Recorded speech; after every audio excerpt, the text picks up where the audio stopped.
So before I introduce Heidi, I am going to tell you a little bit about in this journey and let's see, it's 2020.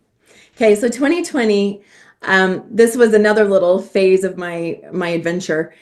It obviously a lot of us remember 2020. That was a time where we didn't really know what was coming in May of 2020. Like there was a lot of questions about, are we, what's our world going to look like when we come out of our houses, right? After quarantine. So I was working with Amy Walker at the time, and she inspired me to create that and Annie Vanderwerth, who is not with us anymore. We went in our separate ways after last fall, but she was a major part of that story for me as well. And so that was kind of like the precipice. And I created what's now called the 𝐬𝐮𝐬𝐫𝐞 Academy, but at the time, Conscious Community College. Heidi Stimpson was one of my first students. So she signed up for the full deal, and she did an amazing, like she was with me, I think it was about 8 months of work together, and basically opening up the door to all these different trainings. And she and her family went through the family version of this, and we got to work with some families as well. And so some of these changes that you're seeing for individuals are even more impactful when you have a whole family, right? Going through this, learning to meditate together. So one of my favorite things I remember when I worked with Heidi and her family was we did a consciousness meditation. Okay. Everyone was hooked up to a heart math. It was like the heart rate coherence monitors. And we had measurements from each individual. I don't know if you remember this, Heidi, remember? And it was so amazing because we got the results from that. And when each individual in that family of 5 was a receiver of intention, we're going to talk more about that I think it's on Friday. When each one became a receiver of intention, you could see a total peak in their heart rate coherence. It was like this boom, and it was so consistent. Each individual experienced that. And so I have so much gratitude that she was part of this new journey with me. And then she went on from there, she'd been working with some family kinds of models, but decided her real calling was in nutritional science. And so she is officially a functional nutritionist now with a Master of Science in Human Nutrition and Functional Medicine. Beautiful combination. She's also a board certified nutrition specialist with the American Nutrition Association, and has also completed all modules with the Institute for Functional Medicine to sit for the certification exam next year. With expertise in digestion, hormones, and healing at the cellular level, Heidi specializes in addressing both physical and emotional root causes of health issues. She incorporates education on relationships, emotions, and limiting beliefs into the nutrition care process to promote holistic healing. All right, here you go. I'll let you take it away. Thank you, Christine, and thank you for organizing this and all that you guys have done here. To start, I want to talk about really quick what fulfillment means to me, and it is releasing the need to justify my presence through productivity, through my usefulness or external validation. It means embracing those quiet moments that call to me, sitting beneath a tree and feeling the stillness of the earth, or surrendering to the endless depths of thought and consciousness, not because they serve a purpose, but because that's where I feel most alive. Fulfillment isn't something I have to chase. I can't force it. It isn't a prize waiting at the end of effort or sacrifice. It's already here. It's woven into the moments where I feel myself, where I'm not striving or trying to fix something or caring, but just simply being. I don't have to prove my worth through my work, nor seek value in how much I give to others. There's nothing to forgive, no burden to carry, no expectation to meet. Everything that has unfolded in my life was meant to be and has been a part of the expansion, part of the understanding that nothing has actually gone wrong.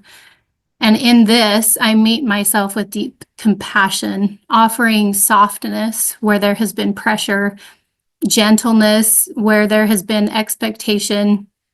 I'm not here to struggle my way to peace. I am here to realize that peace was never missing. So to me, fulfillment is not found in the search. It's found in the surrender, which Christine mentioned. It's in seeing with clarity that there was never anything to fix about me, never anything to prove, and never anything to make peace with. There's only this moment, this breath, and this knowing that I am already free. And so when we strip away the noise, the expectations, the conditioning, the endless striving, we find that life at its core is meant to be experienced with connection and with reverence. And nowhere is this more tangible than in the way we nourish our bodies. Food is not just fuel, it's energy, it's frequency, it's a relationship.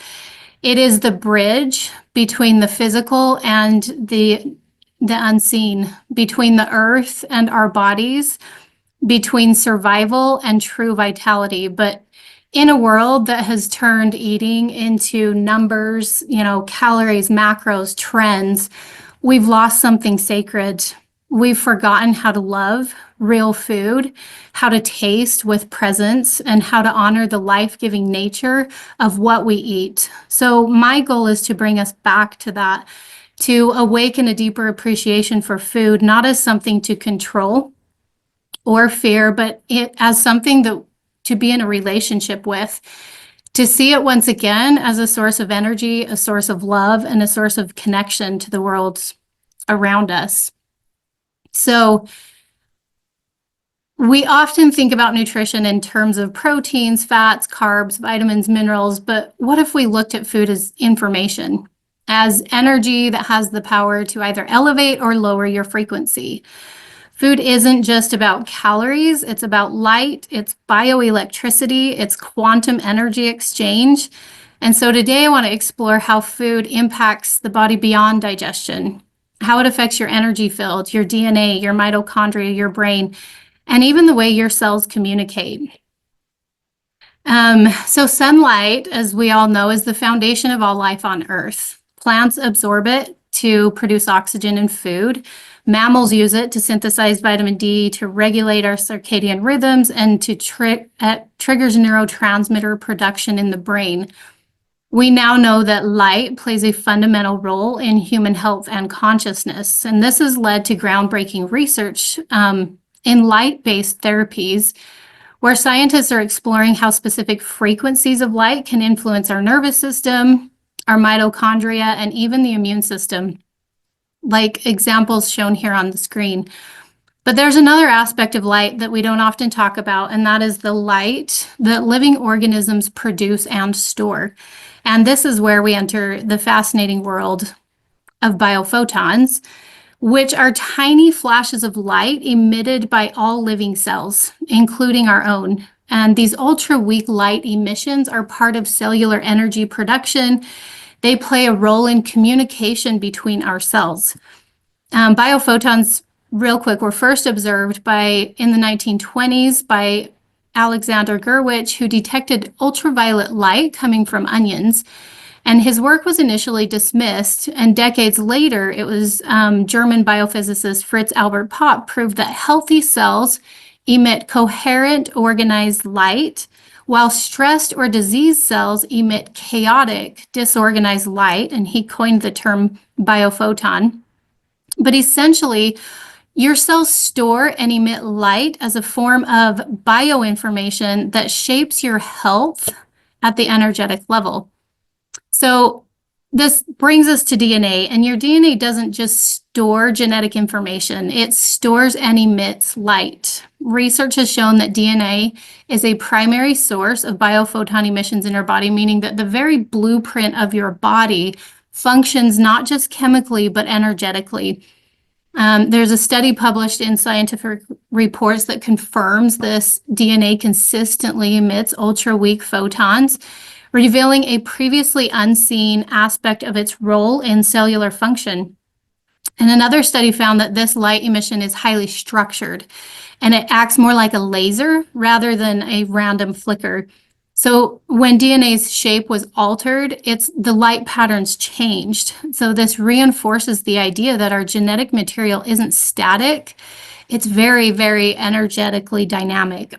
And this matters because your cells are not just biochemical factories. When we get into the physical, it's, how nutrients are absorbed and transferred and how those nutrients are used in your body. But your cells are not just these factories, they're energy transmitters using light to send and receive information.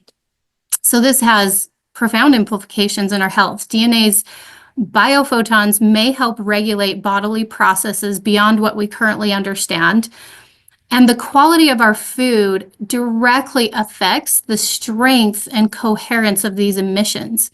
So nutrient-dense, high-frequency whole foods enhance this cellular light, while processed foods, low-energy foods, disrupt this light production in your body.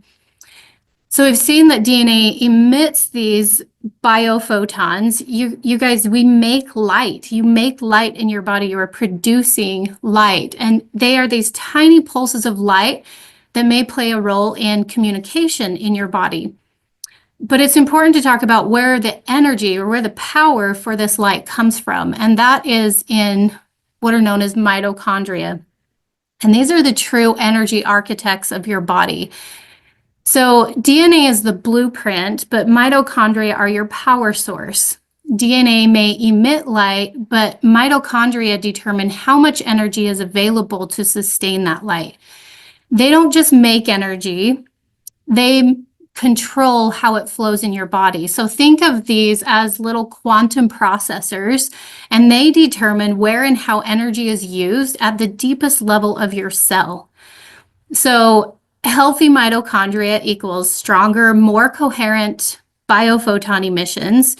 So more coherent light coming from your body and your cells. And when mitochondria function well, DNA's light is stable, it's well regulated, and it supports clear cell-to-cell communication. This is so important when it comes to health. Damaged mitochondria disrupt this signal. So stress, toxins, processed foods weaken the function of mitochondria and thus your DNA, leading to chaotic energy flow, to inflammation and disease. So who here has heard of mitochondria? If what do you know about them? If anyone wants to share. I love hearing that they're quantum powerhouses. That's are really cool. Well, I'll share a little bit on mitochondria. Essentially, it's what shrinks and disappears as we age. I mean, it's mitochondria is responsible for vitality and proper energy production and just a variety. It's intertwined with every aspect of our health. Absolutely. If you remember, it's probably like 6th, 7th middle school science, and you're learning biology, and mitochondria are part of the things inside the cell. There's a picture of it here. These little things are mitochondria. We often hear of them as the powerhouses of the cell, but that's part of the story. As Carlos said, they are not just energy producers. They are the conductors of your body's energy flow and key regulators of health. Definitely associated with the aging process is how well these are functioning in your body. But what a lot don't know is it's inside the mitochondria where you produce your sex steroid hormones, cortisol, estrogen, testosterone, progesterone.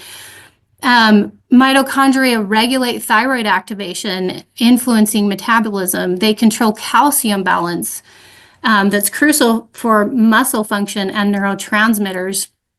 They direct cell death or apoptosis. That's part of why they're associated with the aging process. If your body is not able to recycle old damaged cells, that's due to the mitochondria dysfunctioning. They influence gene expression, and they also are involved in the detox process in the body. So instead of acting as isolated batteries, they form this vast interconnected network, constantly communicating, transferring electrons, and adapting to stress. So they function at the quantum level, protons, neutrons, and electrons. But new fascinating research. This is, I could spend hours talking about the mitochondria, but new fascinating research shows that they can leave their host cell to donate energy to weaker cells. They have this energy sharing ecosystem. So it's like they see their neighbor struggling and they're taking their neighbor dinner. But at their core, mitochondria are these quantum processors. And when they function at their highest level, your entire energy field becomes stronger, more coherent, and more resilient. And so this collective intelligence works beautifully until it becomes dysregulated. And this is what we see in autoimmunity and in chronic disease. The body is not attacking itself. That is the wrong paradigm. That is a very Newtonian paradigm. Instead, it's responding to a persistent stress signal, a high alert state of stress in the body caused by chronic inflammation, by toxins, by processed foods, by emotional and mental distress. So think of it like static interfering with a clear radio signal. Your body systems are designed to communicate cell to cell in harmony through DNA, through light, through this energetic process. But when bombarded by stress, that communication becomes distorted, fragmented, and chaotic. So autoimmune systems are not acts of self-destruction. They are an adaptation. They are your body's best attempt to survive in an environment filled with noise and static. And so to heal, we do not fight the body. We do not try to correct what the body is trying to do. We have to remove the static, restore clarity, and bring this system back into coherence. Researcher Douglas Wallace has linked mitochondrial dysfunction to chronic disease, including autoimmunity. And that's because when mitochondria sense danger, they shift into defense mode and disrupt normal immune function.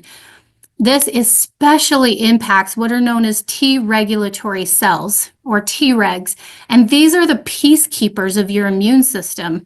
They prevent unnecessary battle, and they keep the immune system response in check. So damaged mitochondria, there are fewer Tregs, and that is going to equal immune system chaos. And without them, excuse me, the immune system will go rogue, leading to conditions like autoimmune thyroid, lupus, rheumatoid arthritis, multiple sclerosis. So healing starts with restoring mitochondrial function and reducing the stress signal, bringing the body back into coherence. I have to interject here. So is this what was happening when I was having all those anaphylactic shock reactions? Absolutely. That makes total sense. Yep. Yeah. Your little Tregs that keeps your immune system in check are controlled by the mitochondria. So that system, that communication system, had so much static, it couldn't communicate, and those Tregs did not calm the immune system. It went rogue. There's a link here. I can share it after in the chat if you want to. Go back and find it. But this is a photo of a stressed cell. In the YouTube video, what they have is it's also, so with coherence and with frequency, it makes sound. Light makes sound. And this cell is screaming, like it sounds like static. So they've been able to, not only can we see biophotons, we can hear them through, the awesome technology that we have now. So if stress and toxins tell mitochondria that they're in danger, what signals safety? Coherence, both biological and energetic. So when mitochondria function optimally, health is restored across the entire system. You can put autoimmune diseases into remission. But yet modern health approaches miss this bigger picture. We break the body down into separate systems. We isolate nutrients. We dissect biochemical pathways.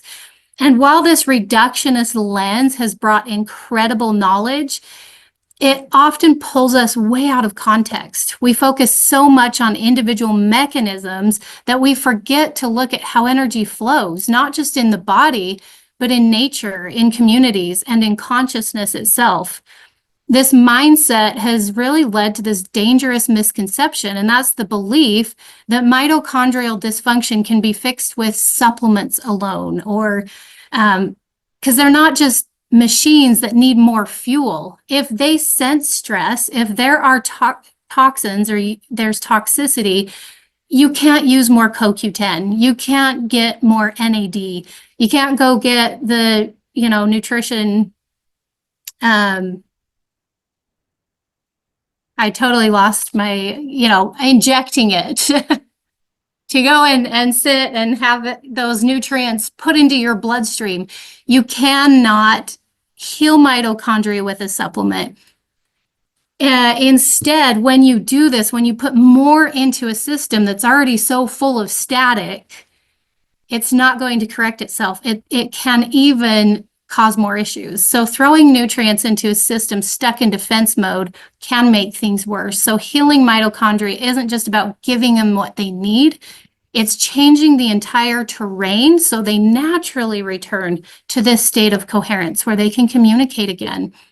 And just a quick few ways to do that is sunlight, infrared light therapy, circadian rhythm alignment. Make sure you turn your phones off at night.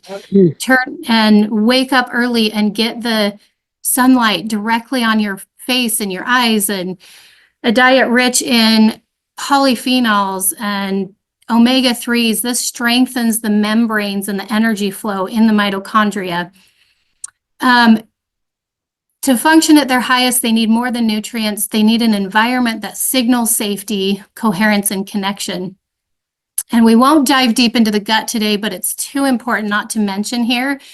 Your gut is more than a digestive organ. It's a neurological and energetic hub that shapes your mood, your intuition, and your mental clarity. It acts as a bridge between the physical body and higher states of awareness, influencing how we process both nutrients and information. So 90% of serotonin is produced in the gut, and that regulates mood, perception, emotional stability. Your microbiome health, so the microbes in your gut, impact and support the health of mitochondria. They communicate with each other. And so this impacts energy flow. It impacts cognition and mental well-being and resilience. So inflammation in the gut is going to lower your cellular vibration, which is going to alter your DNA expression, what's known as epigenetic changes. And that's going to affect thought, clarity, your intuition. So a diverse microbiome is going to expand your perception. A thriving gut enhances neural signaling and intuition. Inflammation disrupts this coherence, so you will have brain fog, emotional imbalances, not very clear insight. So healing the gut involves, and that is part of the workbook that I sent, is in the workbook that Christine is doing. So the gut isn't just about digestion. It is your vibrational tuning system that aligns your body and mind, directly shaping how you experience reality. Heidi, how would you like us to share your ebook? So there is a link to get, and I think it's just right there on your website. Is that the best way to just share people the website Yes. so they can get it? I sent the link, and I believe that you guys have it, but I will share it again. Yeah, so if you just want the link, and because I think we pulled some of this from your PDF, and I don't know if you want the PDF like in there directly, but we can do whatever works best. You can tell us. Yeah, and we'll put the link in. either way. Either way? Okay. I can share the link too. Either way is fine. We'll get it for you. Thanks. Okay. So this brings us to quantum biology. Again, bigger picture here, not individual systems in your body. Your cells don't just function chemically, they store and emit light as bioinformation. So the question is, are you consuming foods that enhance this light energy or foods that diminish it? We often think of food as solid matter, but in reality, food is energy. Every bite carries electromagnetic frequencies, stored biophotons, and a bioelectric charge. How your body processes food isn't just about digestion, it's energy conversion at the quantum level. And this is the electron transport chain. I won't get too much more into the science, but this is where I was saying this converts food, proteins, carbs, and fats. You can argue all day what the macros should be for somebody, but what matters is your mitochondria's ability to convert any of those into the quantum energy that fuels your body.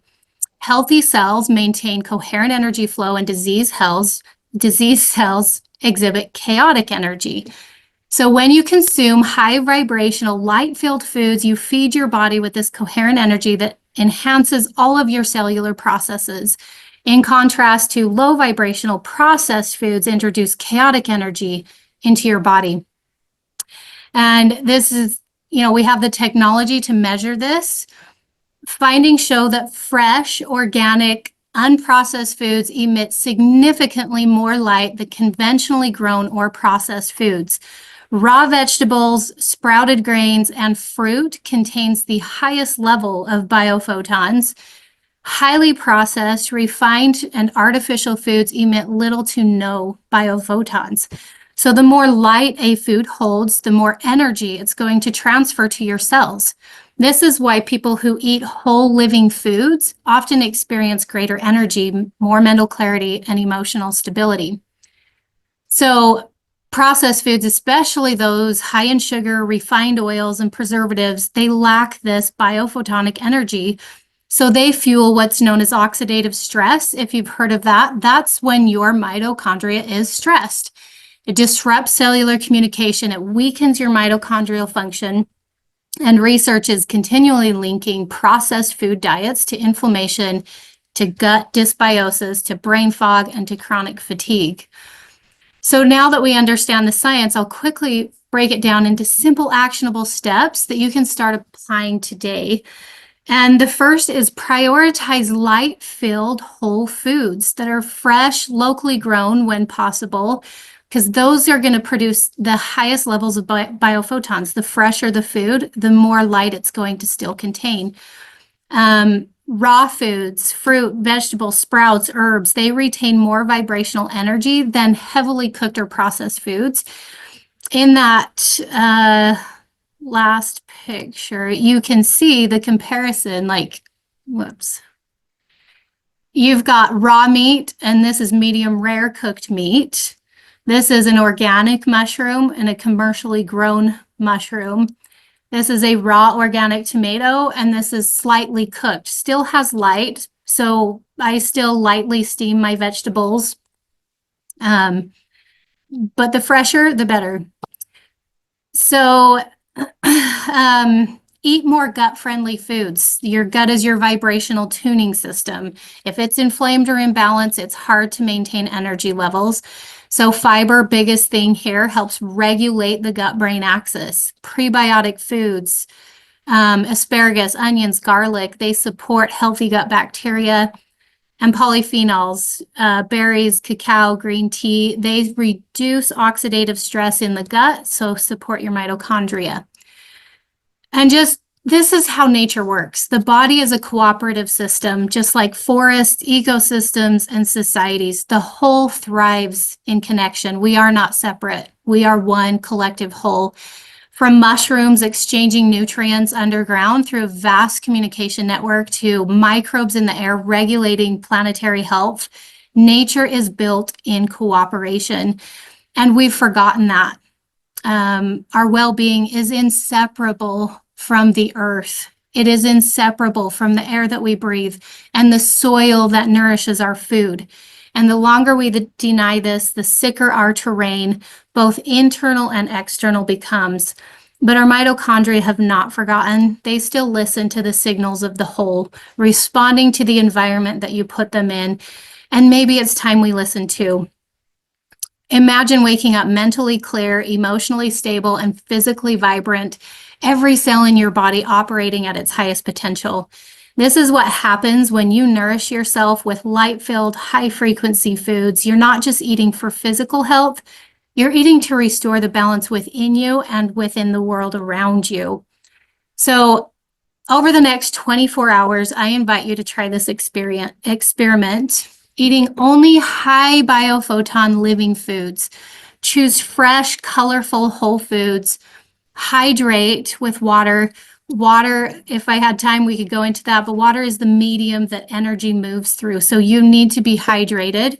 Drink mineral-rich water. Avoid any artificial beverages. Eat mindfully with gratitude. Before eating, pause and set an intention with your food and feel gratitude. And then observe. How do you feel? Notice shifts. Just doing this just for 24 hours. See if you notice a difference, because this isn't just about diet. It's about living at your highest frequency. So thank you so much for your time. Thank you, Christine and Prepares. I do have a free consultation here. That QR code will take you there, or you can find it on my website. We're working on building some group programs too, because I think healing happens in connection, and I've seen powerful things happen when we do things in groups. So thank you so much for joining me, and let's keep raising our vibration one mindful meal at a time. Thank you. That was so cool. I love hearing about mitochondria. I think that's one thing that connected you and I, is we're both kind of like nutrition geeks. And so we get each other. And then just understanding the power of healing on that deep root level. So important.